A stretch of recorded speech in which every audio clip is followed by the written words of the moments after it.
রামু উপজেলার পূর্ব রাজারকুল গ্রামের হিমাংশু বড়ুয়ার কলেজ পড়ুয়া কন্যা রিমঝিম বড়ুয়ার বিয়ের দিন ধার্য ছিল আগামী 6 জুলাই। সব আয়োজন প্রায় ঠিকঠাক।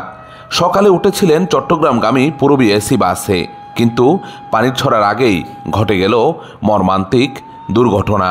বাস ও কাভার্ড ভ্যানের মুখোমুখি সংঘর্ষে বাসটি গড়িয়ে পড়ে গভীর খাদে। ঘটনাস্থলে প্রাণ হারান কলেজ শিক্ষার্থী রিমঝিম বড়ুয়া সহ আরও 2 জন।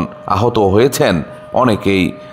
যেখানে তার সেজে ওঠার কথা ছিল বিয়ের মঞ্চে, সানাই বাজিয়ে সেই মঞ্চ ম্লান হয়ে গেল সাদা কাফনের কাপড়ে মোড়ানো এক করুণ বিদায়ে। এ যেন অসম বিদায়, বড় অসময়ে চিরতরে চলে যাওয়া। অন্যদিকে একই বাসের যাত্রী বাবা ছেলে দুজনেরই মৃত্যু হয়েছে।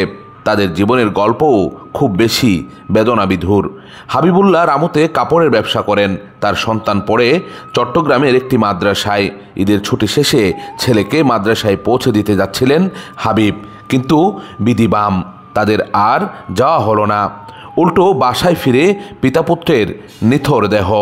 এভাবে এই কক্সবাজার চট্টগ্রাম মহাসড়ক যেন প্রতিদিন জীবনের সঙ্গে বয়ে আনে এক অনিশ্চয়তার ভয়াবহ লড়াই, ভয়াবহ গল্প। সচেতন মহলের প্রশ্ন, সড়কে এ ধরনের মৃত্যুর মিছিল থামবে কবে? কবেই বা দৃশ্যমান হবে 4 লেন কিংবা 6 লেনের চট্টগ্রাম কক্সবাজার মহাসড়কের গল্প? প্রশ্নটি কেবল প্রশ্নই রয়ে গেল।